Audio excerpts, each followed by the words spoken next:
Dans le cadre de l'actuelle campagne de prévention sur les piétons de l'Agence wallonne pour la sécurité routière, nous avons consacré l'émission de la semaine dernière à tout ce que les conducteurs peuvent faire pour la sécurité des piétons. Cette semaine, on inverse et on s'adresse aux piétons et à tout ce qu'ils peuvent faire pour leur propre sécurité. Un premier conseil, c'est de chercher le contact visuel avec l'automobiliste. Indiquer ses intentions, que ce soit à l'aide d'un petit signe, un petit geste de la main. Donc tout simplement être sûr qu'on vous a repéré, parce que voir, ça ne veut pas dire être vu. Une deuxième chose, c'est de traverser à un endroit dégagé. Éviter par exemple de traverser dans un virage et puis ne pas hésiter à faire quelques mètres en plus peut-être pour traverser à un endroit totalement sécurisé. Si on est obligé de traverser à un endroit où on peut être masqué par exemple par un autre véhicule, si on est entre une rangée de véhicules, par un bus ou un autre obstacle, il faut toujours s'arrêter à la bordure, donc à la limite, avant de continuer sa traversée. Il faut garder à l'esprit qu'une voiture ne sait pas s'arrêter sur 2-3 mètres. À 50 km/h, une voiture a besoin de 26 mètres pour s'arrêter. Donc en cas de doute, on reste sur le trottoir.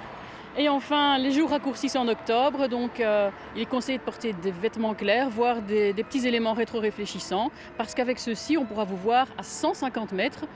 Par contre, avec des vêtements sombres, on ne vous verra qu'à 20 mètres.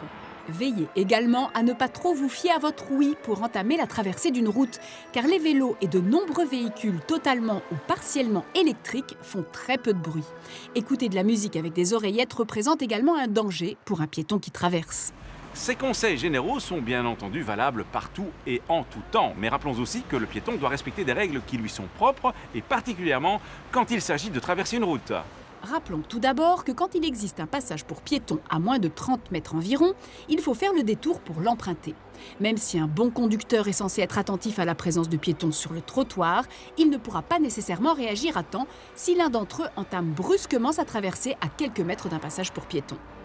Sur un passage pour piétons non réglé par des feux ou par un agent de police, un piéton ne peut s'engager qu'avec prudence et en tenant compte des véhicules en approche. Autrement dit, si un véhicule est trop près du passage pour s'arrêter pour vous en toute sécurité, il vous est interdit de vous jeter sous ses roues. C'est le bon sens même, mais je ne suis pas certain que tout le monde en soit bien conscient. Et donc, quand vous souhaitez traverser sur un passage pour piétons sans feu ni agent, présentez-vous bien en face de celui-ci, laissez ensuite le temps au conducteur en approche de vous prendre en compte et adoptez une attitude qui montre bien votre intention de traverser. Une fois que les conducteurs vous ont bien pris en compte, traversez à allure normale, ni trop vite ni trop lentement, en surveillant le trafic des deux côtés. Si vous traversez là où il n'y a pas de passage pour piétons, les conseils sont les mêmes, à la grande différence que les conducteurs ne sont pas censés vous céder le passage. Il s'agit donc d'être encore plus prudent et plus patient.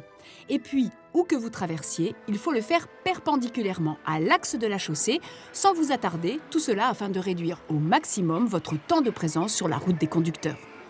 Enfin, faut-il aussi rappeler que si le passage pour piétons est équipé d'un feu, il est interdit d'entamer la traversée au rouge.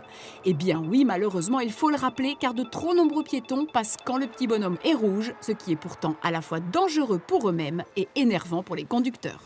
Pour un usager vulnérable comme le piéton, encore plus que pour tout autre usager, priorité ne veut pas dire sécurité. Voilà pourquoi, même en s'engageant à bon droit sur un passage pour piétons, il faut faire preuve de la plus grande vigilance. Un cycliste peut-il emprunter un passage pour piétons pour traverser une route ? Aussi surprenant que ce soit, rien ne l'interdit dans le code de la route, mais seul un piéton bénéficie de la priorité de passage sur un passage pour piétons. Nous ne pouvons donc que recommander aux cyclistes de mettre pied à terre pour traverser sur un passage, car dans ce cas, ils sont considérés comme piétons. À la semaine prochaine et d'ici là, bonne route!